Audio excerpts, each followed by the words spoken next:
Dan 4 minutitos y iniciamos.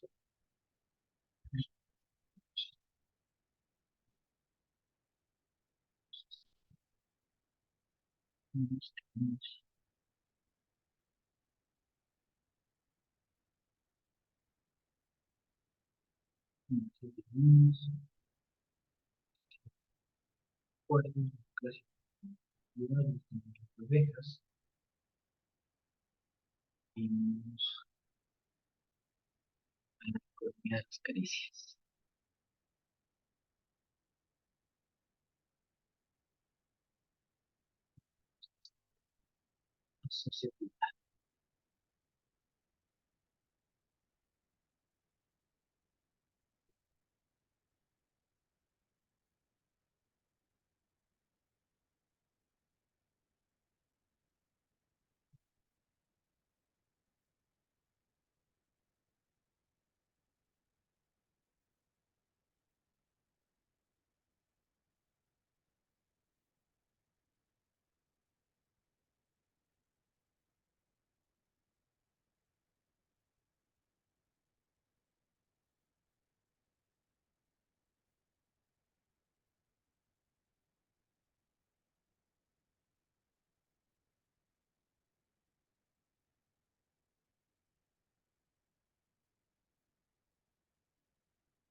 Dos minutitos y iniciamos, por favor.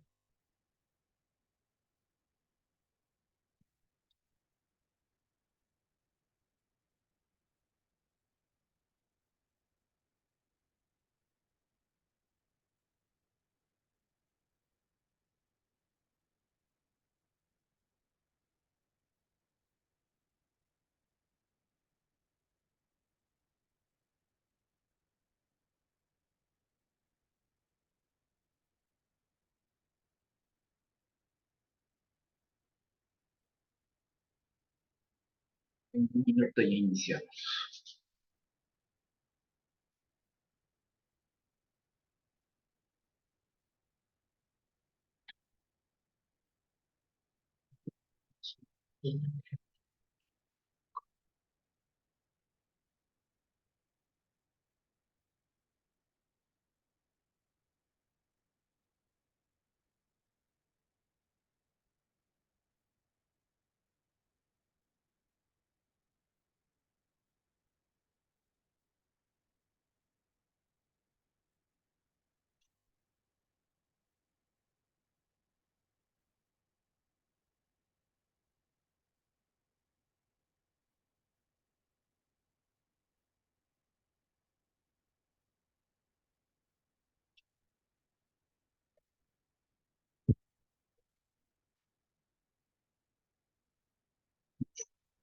Perfecto.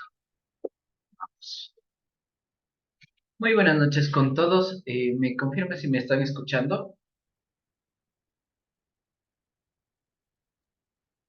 Sí, profe. Yo sí la escucho. Perfecto, gracias. A ver, vimos la semana anterior el tema de la economía de las caricias, donde vimos un video y vimos la importancia de la motivación. También vimos que la asociatividad en las empresas es muy importante para el tema del manejo propio de una empresa a través de unión, buscar que todos se sumen a una visión, misión y objetivos de la empresa. ¿De acuerdo? Eso vimos. Ahora nos toca ver un poquito de dónde nace la asociatividad. Listo. Voy a compartir pantalla en este momento. Ok. ¿Quién me quiere ayudar leyendo? Levante la mano, por favor.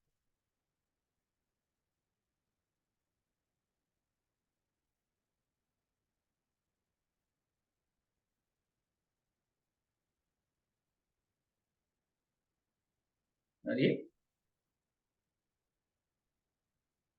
Adelante, Mireia, gracias.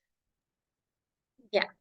La asociatividad como una forma de convivencia y subsistencia del ser humano existe desde prácticamente los inicios de la historia de nuestra especie. Una de las claves del éxito evolutivo ha sido la forma inteligente en que se ha sacado provecho de esta capacidad de trabajar en equipo. Con la con la llegada y predominio del sistema capitalista que se considera del siglo XVII en Europa Occidental, aparece una especie de respuesta social frente al sistema dominante y en cuando se origina el cooperativismo. Ok, gracias, Mireia. A ver, Patti González va levantando la mano, por favor. A ver, para muchos historiadores se considera precursor e ideólogo del cooperativismo al británico Robert Marcus Owen, 1771 a 1858. Algunos datos relevantes de su biografía se presentan a continuación. Biografía de Robert Owen. Inicios de Robert Owen, nace en, no veo bien, puede hacerle un poquito más grande. Ya, claro que sí. Ya. Nace en Gales, Gran Bretaña, 1771. Se casó y tuvo 8 hijos. Asistió a la escuela hasta los 10 años. Vida profesional.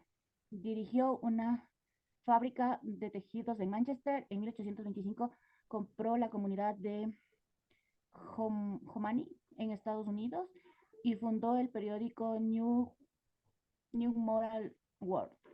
Ideas.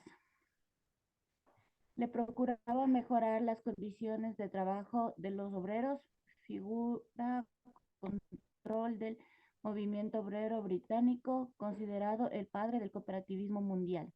Obras escritas, la formación del carácter humano en 1814, una nueva visión de la sociedad 1823, que es el socialismo 1841. Perfecto. Vamos al siguiente autor, por favor.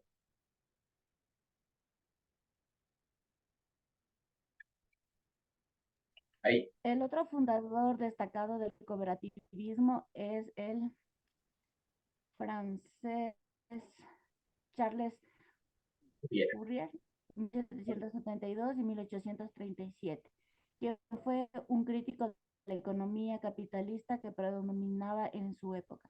Un resumen de su biografía es la siguiente.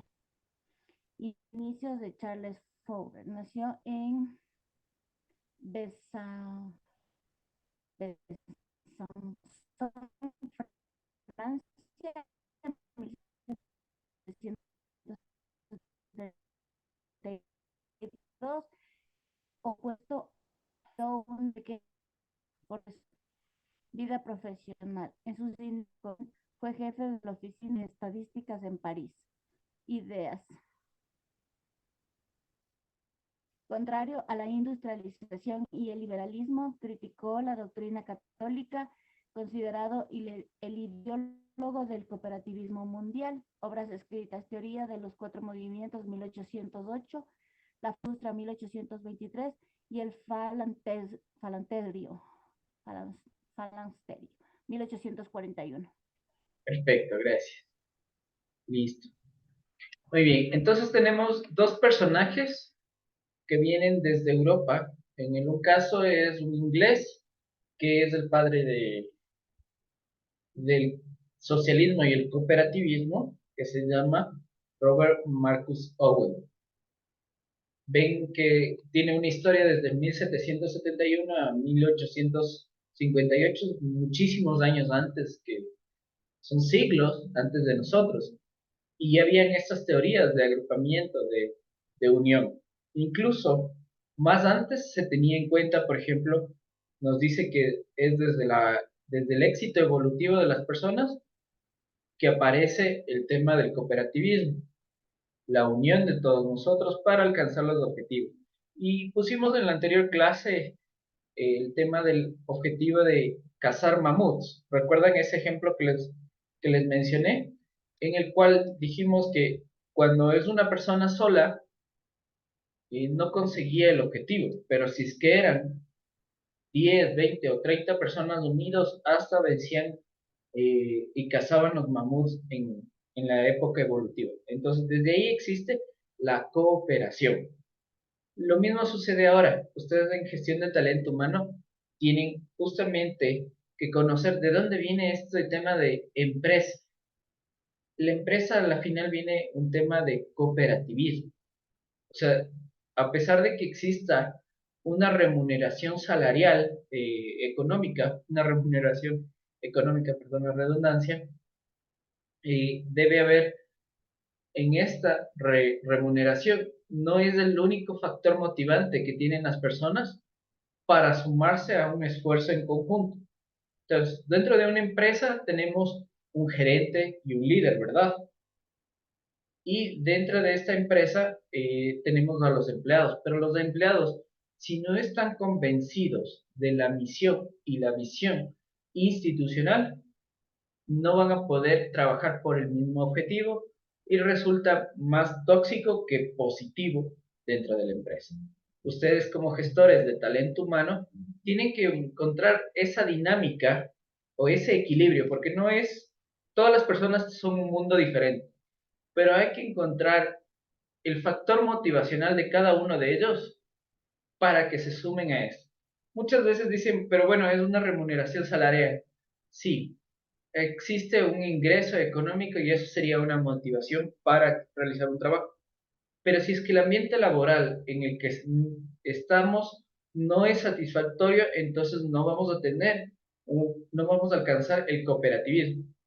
Cuando hablamos de fundadores como Fourier y como Robert Owen, veían que, por ejemplo, en este caso, un inglés en la época de 1771 a 1858, Inglaterra era propietaria también de Estados Unidos.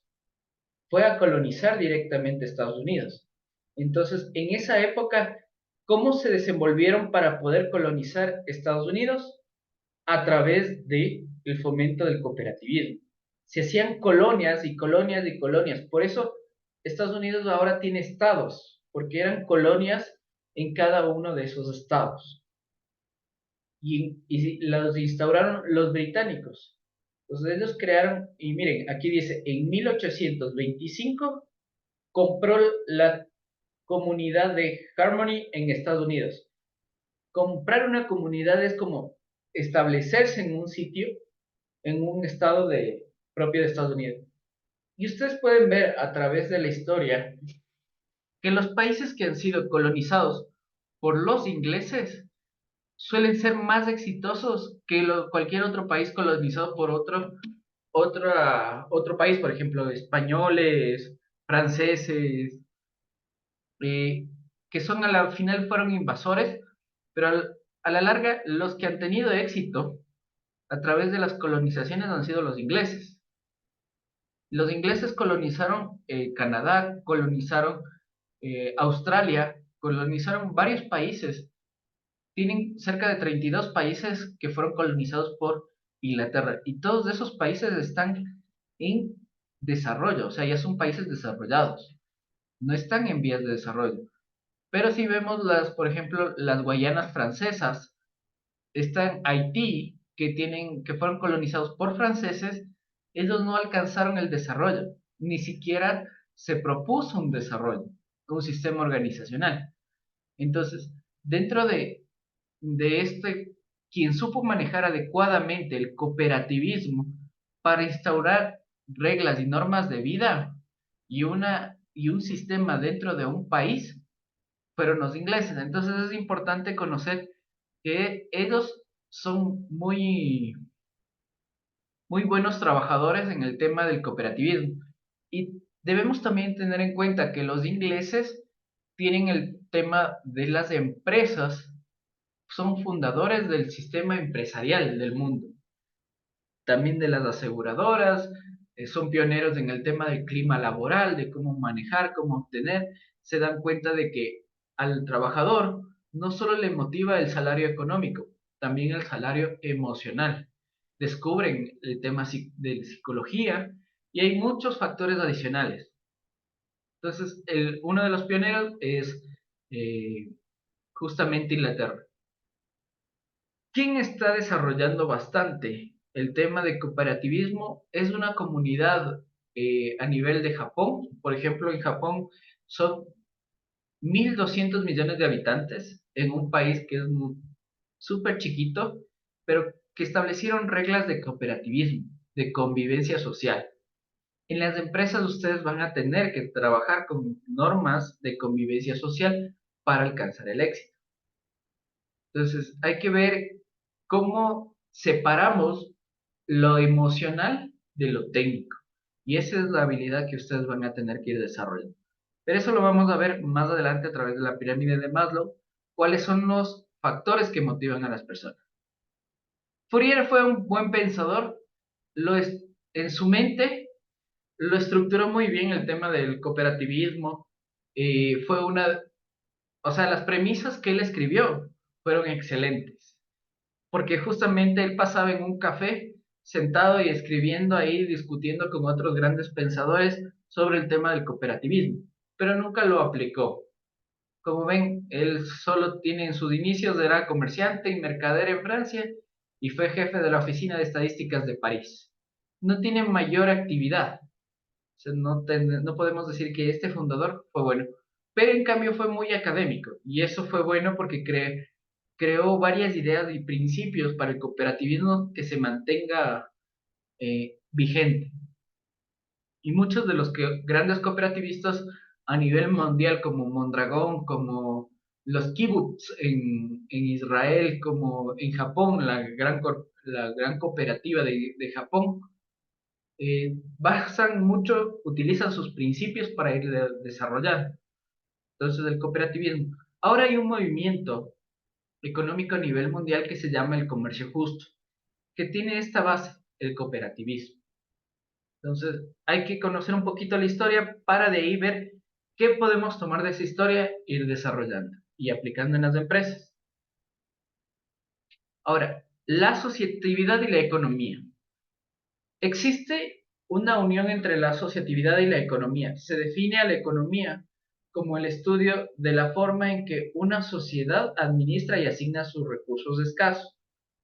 Otro concepto dice que la ciencia social que estudia el proceso de producción y comercialización de bienes y servicios destinados a satisfacer las necesidades humanas, que son las pirámides de Maslow.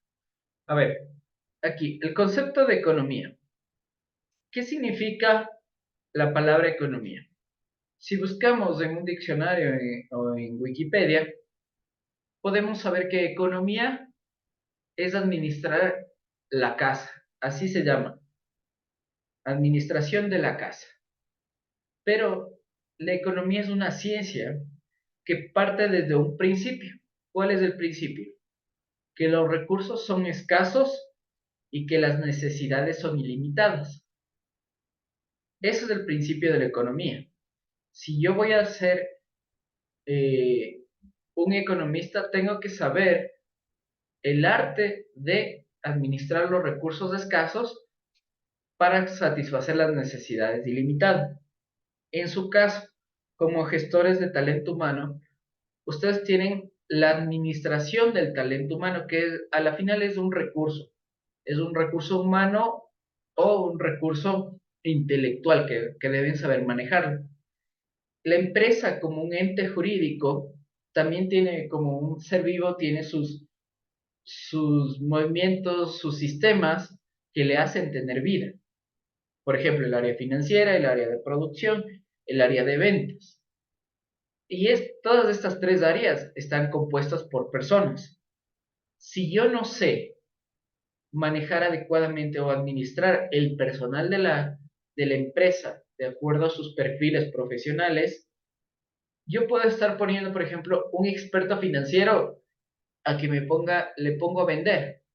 Resulta que no voy a generar ingresos a la empresa. ¿Qué estoy gestionando? El recurso que tengo como empresa, que es el personal. ¿Qué necesidad tiene la empresa? De vender. Pero al asignarle un perfil que no corresponde, yo como gestor de talento humano estoy fracasando en la parte de economía. Por ende, si yo no analizo los perfiles profesionales de cada una de las personas, no puedo crear una cooperación adecuada.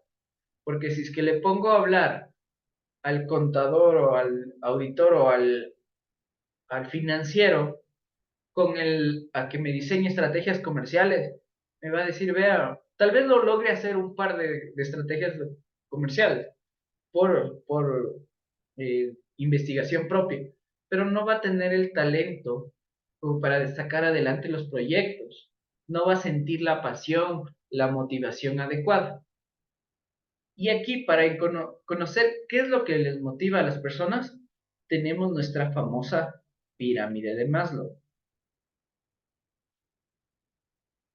¿Qué es la pirámide de Maslow? La pirámide de Maslow establece como principio que todos los seres humanos tenemos,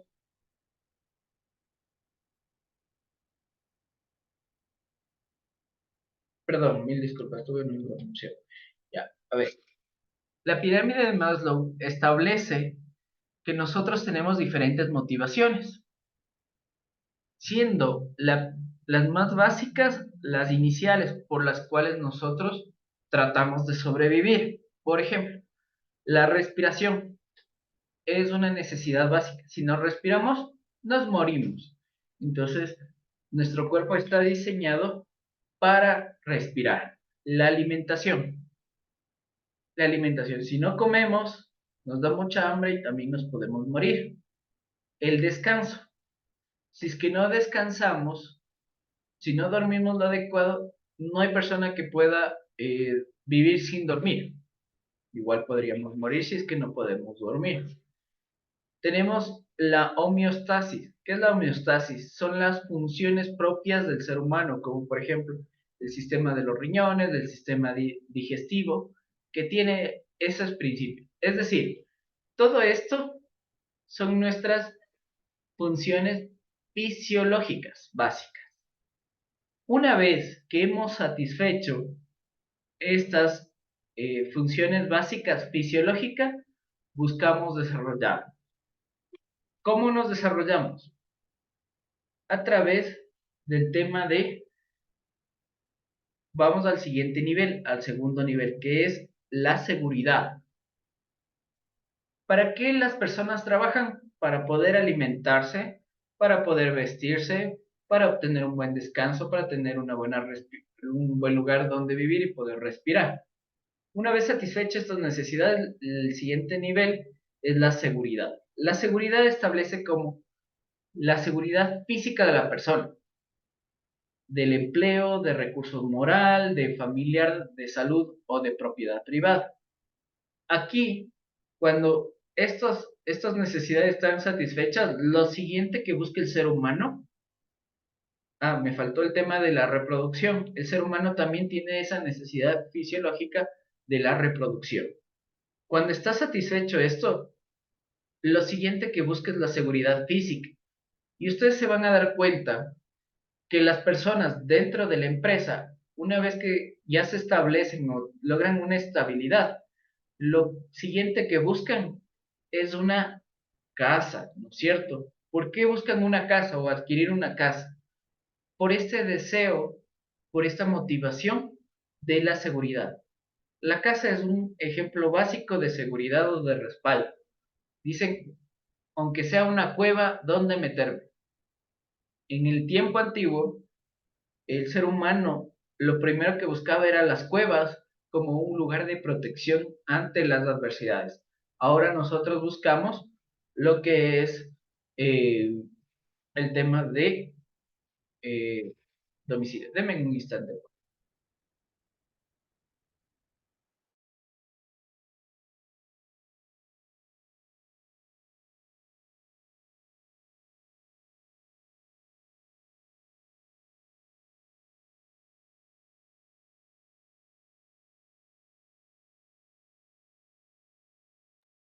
Ya. Entonces, una vez que tiene el tema de seguridad física, lo siguiente que busca es la seguridad del empleo. ¿Cómo consigue la seguridad del empleo? A través de su formación, de capacitación, de las relaciones interpersonales dentro de la empresa, el tema de familiar, generar una familia, generar un ecosistema que, si es que yo tengo una adversidad, tener alguien que me apoye. Entonces, aquí ya empiezan a buscar también la forma de casarse, también buscan un tema de seguridad de salud. Aquí ya buscan qué empresa me da un seguro de salud y el tema de me voy a comprar un terrenito para tener un respaldo. ¿Han escuchado esas frases? Esas frases son producto justamente de esta segunda necesidad, que es el deseo de la seguridad. La tercera es la de afiliación, que es amistad, afecto y intimidad. Esto ya es el deseo de ser aceptado por la sociedad de alguna manera, ser querido por alguien, ser apreciado por alguien. Entonces, este es un sentido de afiliación. Esta tercera necesidad la utilizan bastante los equipos de fútbol. Hacen un sentido de pertenencia. ¿Qué te da se llama el sentido de tribu?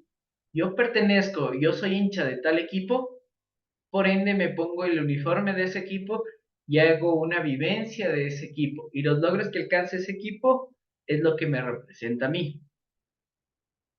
Aquí es donde más tienen que ustedes como gestores de talento humano trabajar, el sentido de pertenencia a la empresa. El sentido de pertenencia a la empresa es un sentido de afiliación. Tienen que crear una tribu, que los empleados estén orgullosos de ponerse un uniforme que tenga el logo de la empresa, que sepan hacia dónde están. El cuarto nivel de las necesidades de Maslow está el reconocimiento.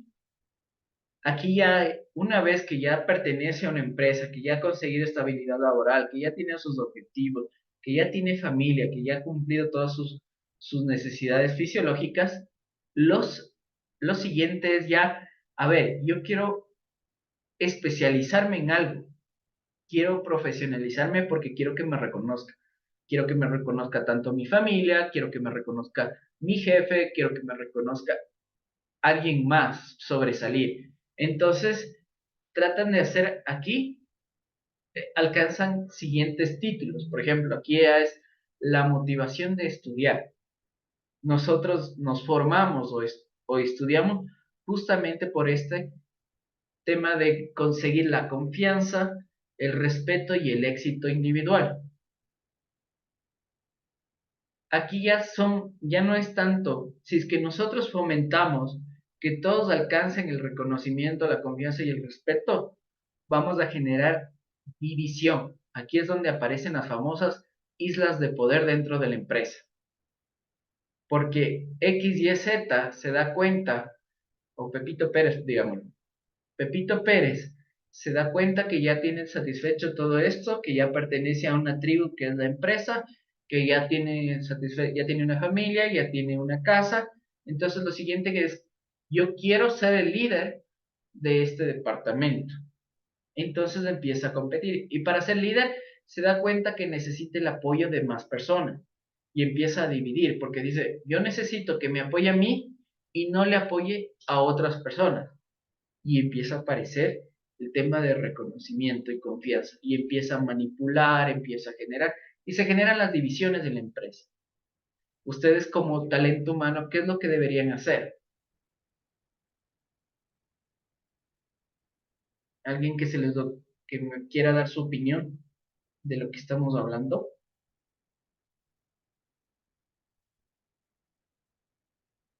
¿Qué creen que deberían hacer ustedes como gestores de talento humano? Si ya están apareciendo las islas de poder.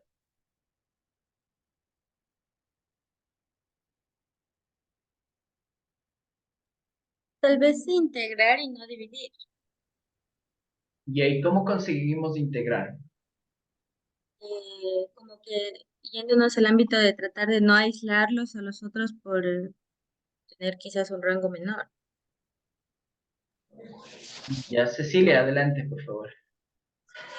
Tal vez desuniendo estos grupos para que no haya este tipo de, sino que ya haya mezclar, como decir, si es que hay una rivalidad entre equipos, pues separar esos equipos para que se forme otro, o sea, separar más claro, me referiría yo, para que tengan contacto con otras personas y ya no sean con los mismos seguidores, sino que tomen ideas alternativas.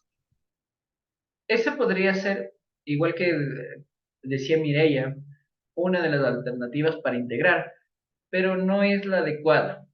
¿Saben qué genera las islas de poder? El reconocimiento individual. Si es que existe el reconocimiento individual, él se cree líder de su tribu y por ende va a mantener esa isla para que sigan reconociendo que él ha conseguido eso. ¿Qué se debe hacer? El premio al equipo, el premio a él. Pero tampoco es malo mantener todos cooperativos. ¿Por qué? Porque se pierde la competitividad, que es un factor muy importante dentro de la empresa. Si es que nosotros no compartimos el tema de competitividad o no fomentamos la competitividad, la empresa se estanca. Entonces hay que competir internamente, pero hay que enseñar a la gente a competir. No es competir por competir. Y ojo, que cada quien tiene su formación, sus valores, sus principios que difieren. Cada individuo es unitario y hay que entenderlo. Pero como política empresarial o política institucional, debe estar el fomento de la competitividad en buena lid. ¿Hacia qué objetivos estamos apuntando? ¿Hacia qué misión? ¿Hacia qué visión? Y por eso es muy, muy importante la misión y la visión de la empresa. Si es que no está claro la misión, si es que no sabemos qué mamut tenemos que cazar, los departamentos o las áreas de la empresa se van a disparar para diferentes partes. ¿En busca de qué? De este reconocimiento. Quieren que el máximo líder de la institución, el gerente, el dueño de la empresa, les reconozca y les diga y ganarse su confianza. Como líder, ¿qué debe hacer? Porque ojo, que el líder también tiene que tomar un poco de análisis psicológico. ¿Qué debe hacer el líder? Coger y repartir esta confianza entre varias personas. No solo uno, no solo dos. Tiene que repartir en áreas, no en personas. Porque si es que reparte la confianza entre personas, que es muy fácil, ustedes se podrán dar cuenta que ustedes tienen muy pocos mejores amigos. Máximo tendrán uno o dos, ¿no es cierto? Y después dicen que existe la soledad del poder. Es justamente porque el líder de una organización o de una institución no reparte el reconocimiento y la confianza en el área, más no en las personas. Suele dejarse, y muchas personas son muy hábiles para manipular la información, manipular las actitudes y logran convencer a través de la palabra, a través de modos, infinidad de cosas y pueden alcanzar con el deseo de alcanzar el autorreconocimiento, la confianza, el respeto y el éxito. Después de este nivel, el nivel siguiente, y esto es cuando ya las personas están, hablemos de unos 55 a 65 años, llega la autorrealización. La autorrealización es regresar a ver atrás y evaluar si es que has dejado efectivamente un legado, si es que hubo algo que creaste, algo que entregaste, qué aceptación, qué resolución de problemas hiciste, de qué manera viviste. Todo eso está dentro de la autorrealización. Y aquí es cuando las personas regresan a ver, muchas veces ya se jubilan de las empresas y están en casa, regresan a ver y dicen, bueno, me falta algo, me falta trabajar, ¿no es cierto? Me falta ser útil en la sociedad. ¿Por qué? Porque están buscando la autorrealización o complementar la autorrealización, el reconocimiento.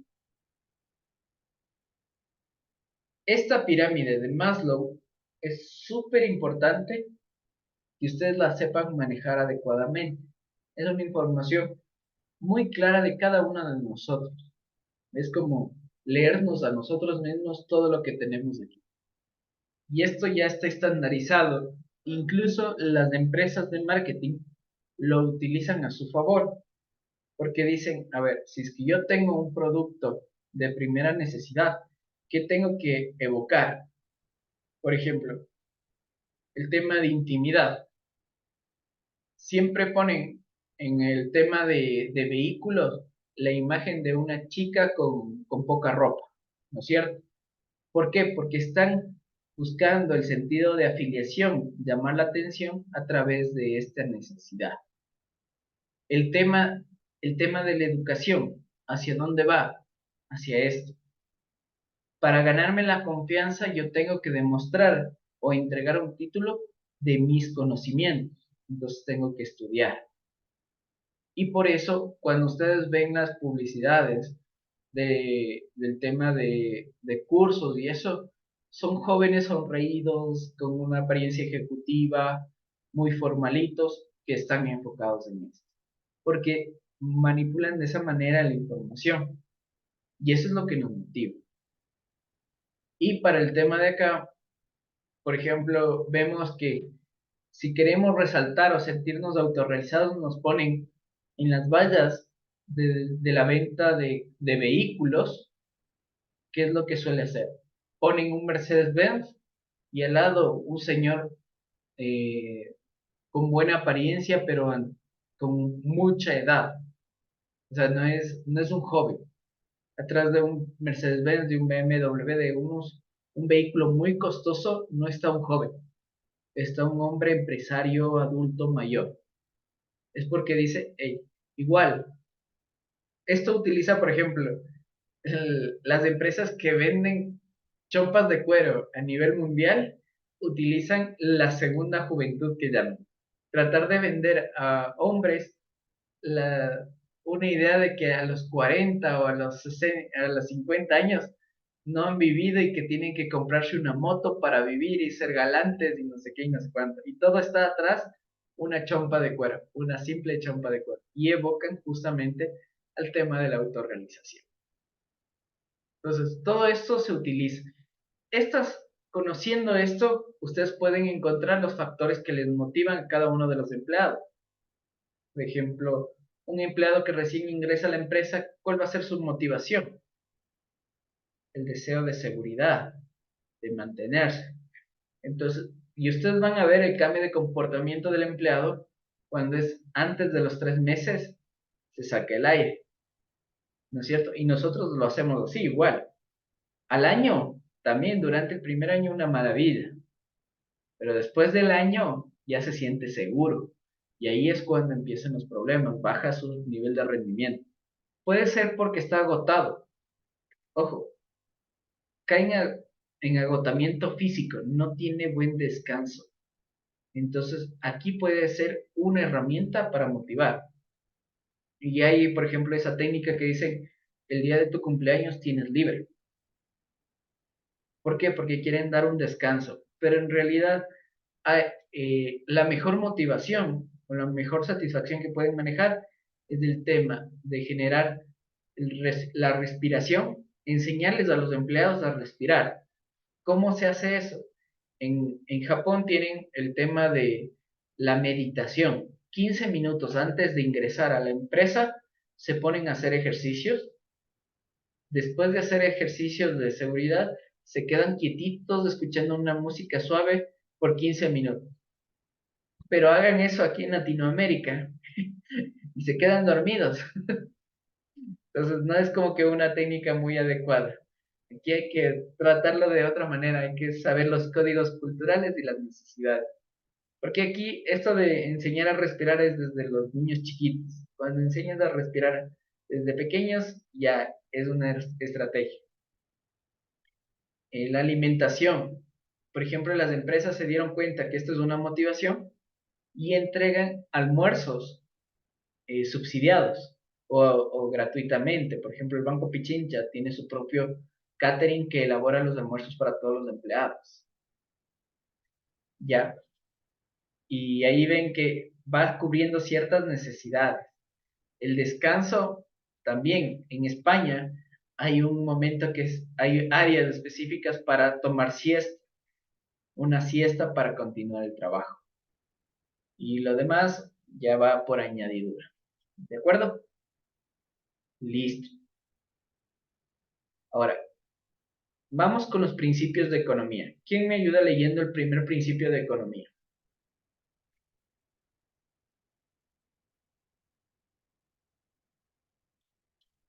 Yo, profe.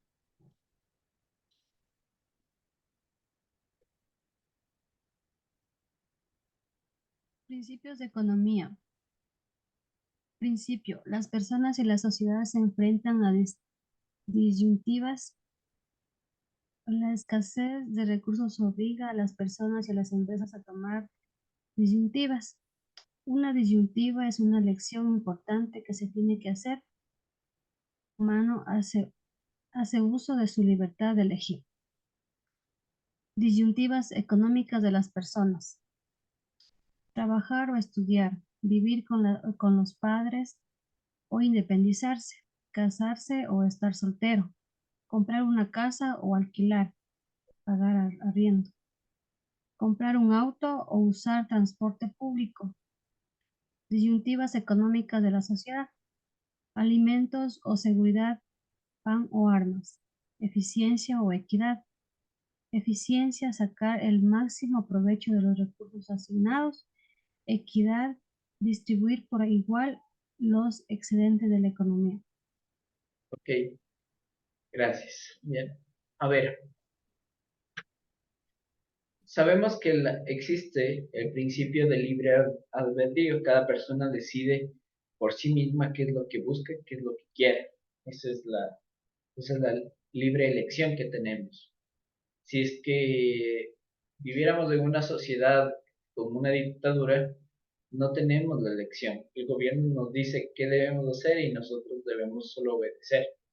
Entonces, y ustedes pueden ver varios países a nivel mundial, no solo en Latinoamérica, sino en continente europeo, asiático, en todos los continentes hay dictadores. ¿Qué es un dictador?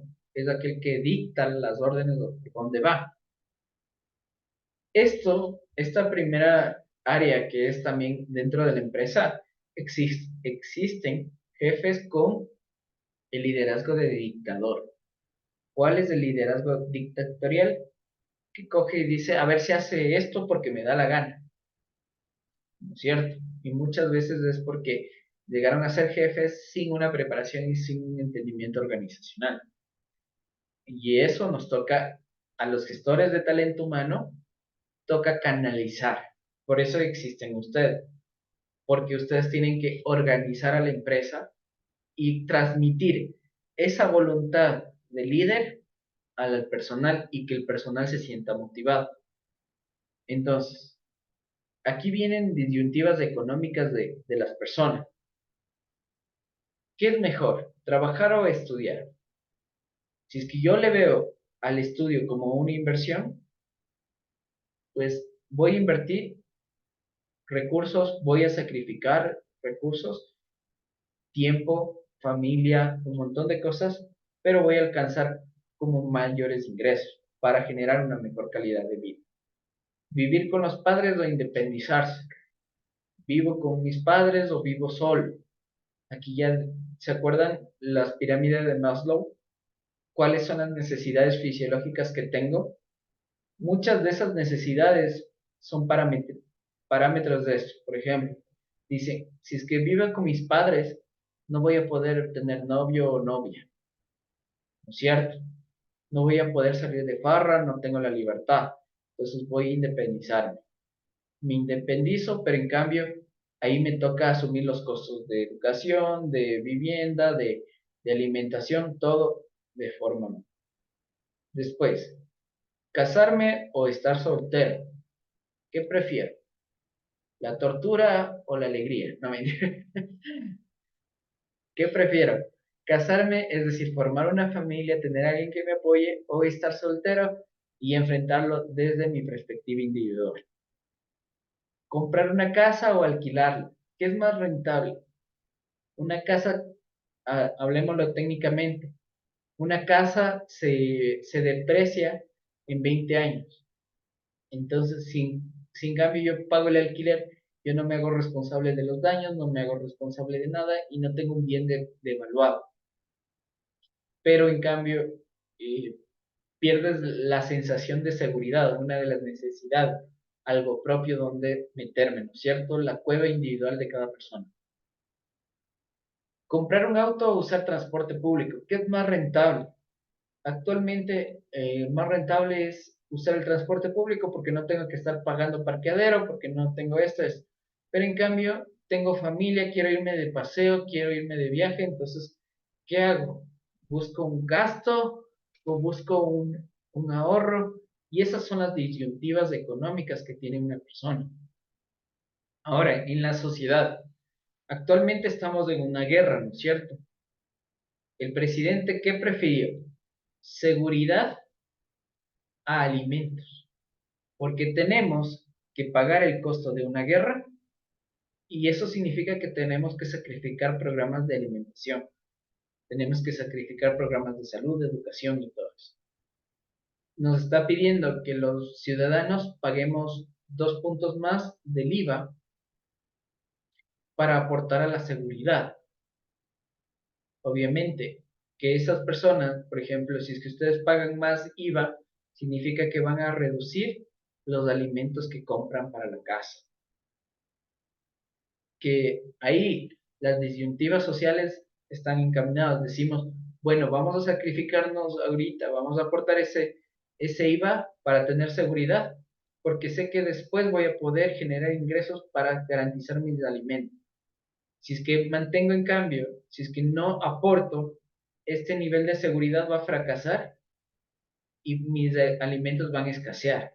Entonces, ¿qué preferimos? ¿Pagamos o hacemos esos aportes que está solicitando o nos sacrificamos y perdemos el área y nos gobiernan otras personas o otras entidades o otras relaciones? Eficiencia o equidad. ¿Hacemos más eficiente la empresa o hacemos más igualitaria la empresa? ¿Qué hacemos? Eficiente. Tenemos que, aquí es donde más hay una discusión en el cooperativismo, en la asociatividad que dice eficiencia, que es sacar el máximo provecho de los recursos asignados. Cada empleado, si es que se vuelve muy competitivo, lo que va a conseguir es que sea eficiente.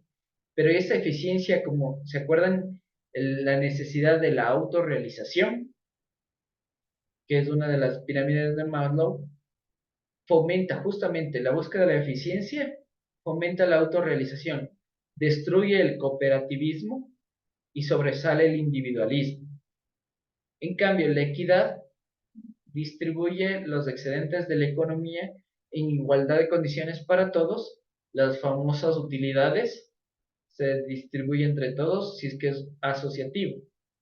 Por ende, este tema de asociatividad va con este concepto de equidad y de cooperativismo. Si todos comemos igual, está bien.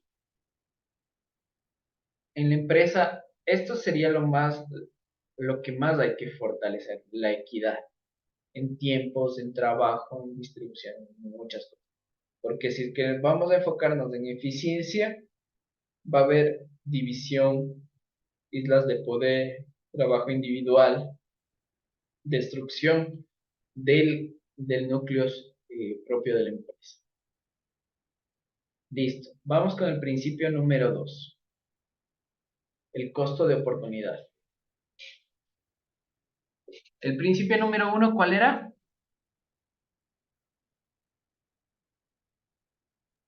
Las disyuntivas económicas Ya, son... las disyuntivas, que es elegir entre una cosa o la otra. Entonces, la economía, o sea, la asociatividad siempre va a estar enfocada en la elección de algo. Puede ser positivo o negativo, cualquiera de las dos. Solo es elección. Disyuntiva es igual a elección. Principio número 2, el costo de oportunidad. El costo de oportunidad es aquello a lo que estoy dispuesto a renunciar para obtener algo. El costo de oportunidad está en función del valor de los bienes o servicios. ¿Qué da valor a los bienes y servicios? ¿Qué da valor a los bienes y servicios?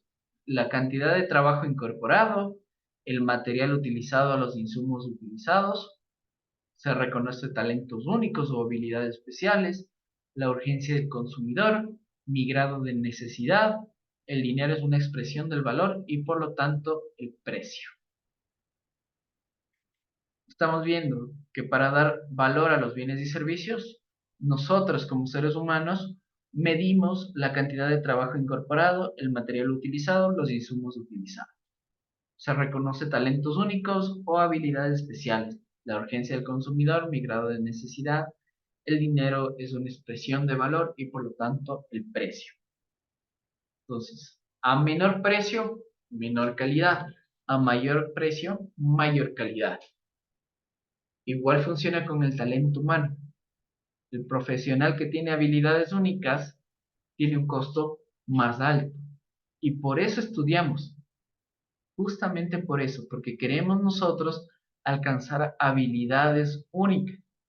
Y estas habilidades únicas nos van a permitir alcanzar mejores ingresos o conservar el ingreso actual para tener un mayor crecimiento o mantener mi calidad de vida o generar una mejor calidad de vida.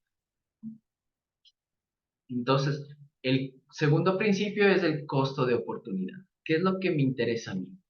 ¿Qué es lo que prima para mí? Si ustedes, por ejemplo, dicen, bueno, yo quiero comprarme un carro que sea barato y nuevo. Entonces, para mí prima que sea nuevo y que sea barato. Entonces, recurro a productos de ensamblaje más económico. Pero si es que en cambio ustedes dicen, no, bueno, yo quiero un carro que sea costoso, que tenga seguridades, que tenga respaldo, que tenga no sé qué, no sé cuánto, entonces mi costo, esas son mis prioridades, por lo tanto mi costo es diferente, más alto, mi estándar es más alto. Sucede lo mismo con electrodomésticos, sucede lo mismo con ropa, el costo de oportunidad. El tercer principio, ¿cuál es? ¿Quién me ayuda leyendo?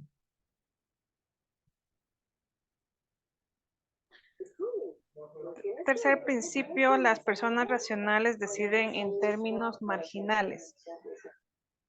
Dice, racionalidad económica. Los seres humanos somos seres que autopoéticos. Autopoiesis es la característica de un ser vivo para autogenerarnos a partir de estructuras simples. 2, hace todo lo posible por sobrevivir y por prosperar. Lo racional en el ser humano es buscar la prosperidad económica. Los humanos, para tomar decisiones económicas, hacemos análisis de costo y beneficio. Si el beneficio es mayor al costo, lo hago. Si el costo es mayor al beneficio, no lo hago. Ya.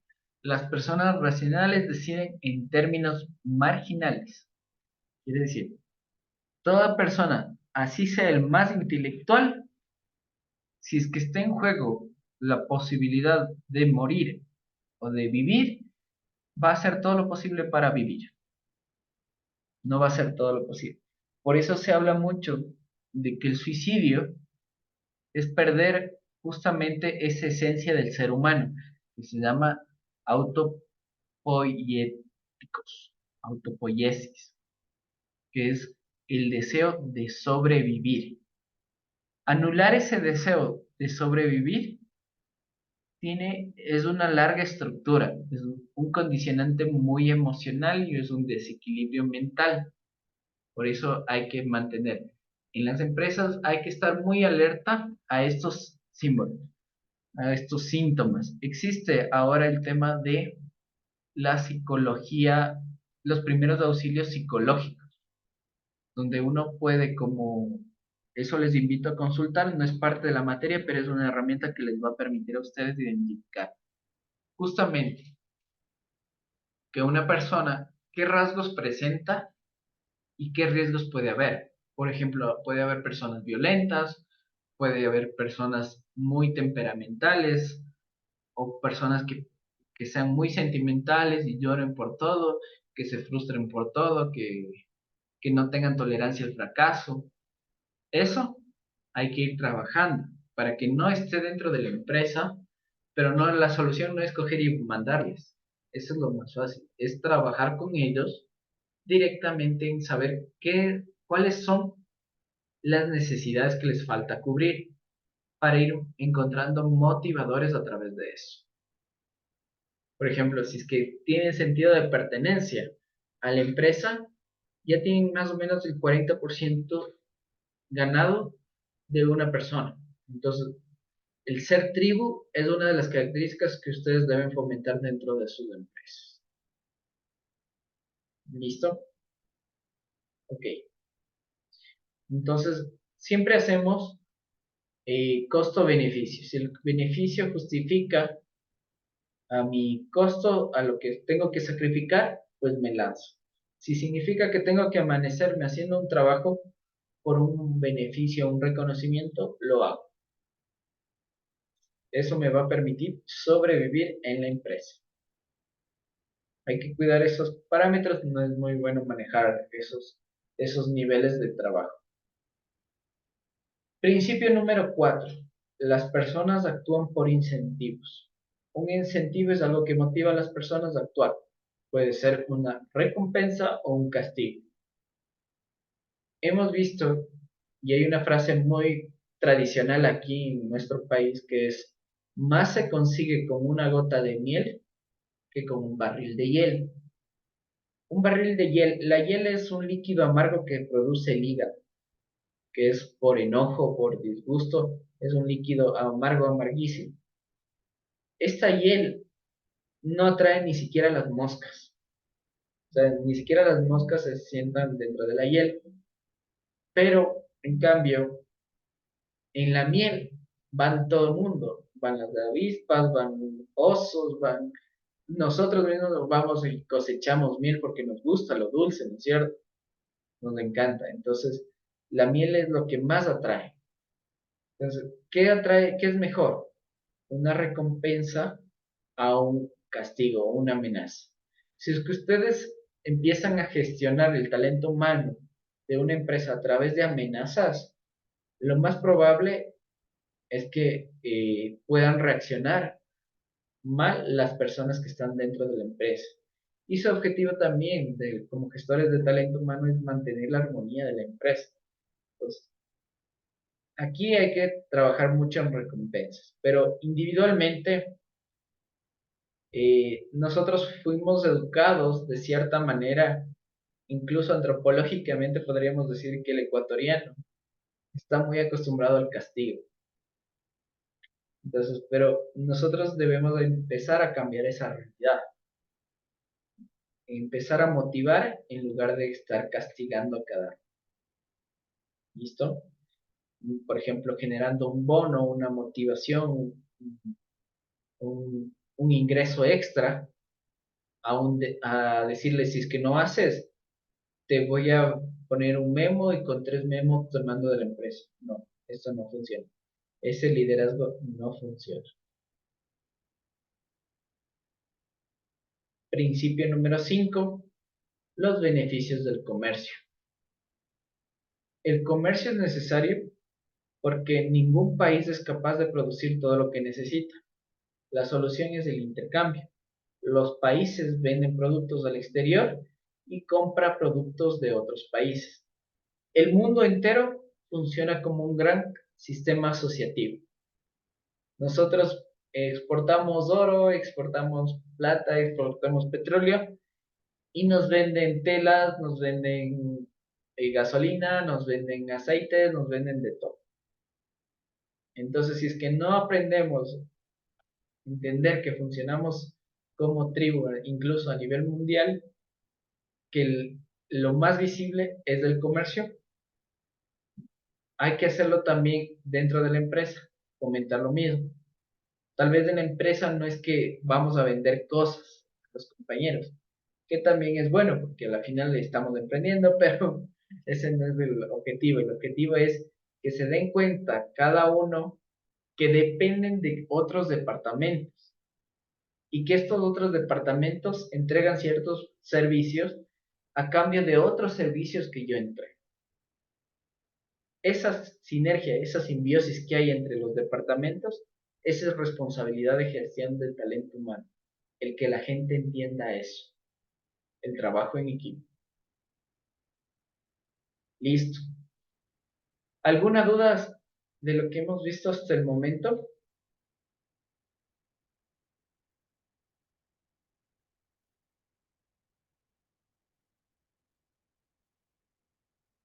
No. Asumo que ese silencio es porque me entendieron todo o está muy complicado. Una de dos. Me confirmen cómo estuvo la explicación. No, sí está claro, profe. Ya, perfecto, gracias. Claro, profe, solo falta que nos suba la guía para poder leerla mejor. Sí, por ¿Sí está favor. subida o no? No hay No nada. parece nada, profe.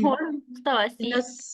si No nos se subiera, Ya le voy a revisar, debe estar oculta, entonces. Ya le pongo visible. Ahorita, no se preocupe. nos permite ir leyendo, adelantando un poquito ya algo.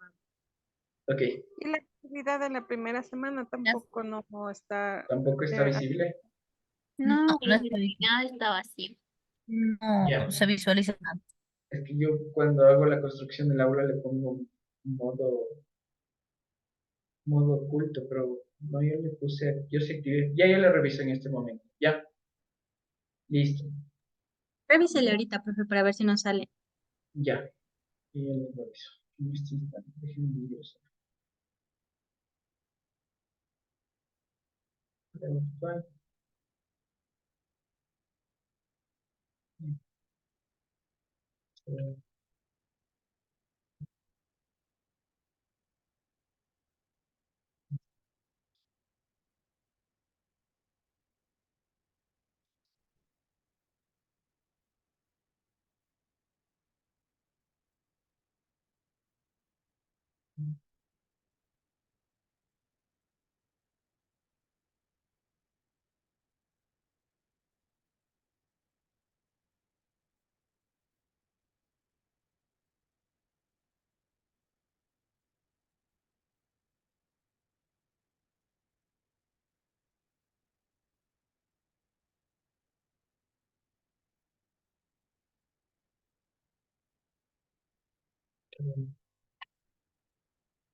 Me confirman si es que ya se ve la guía de asociatividad, el material de apoyo de la unidad 1.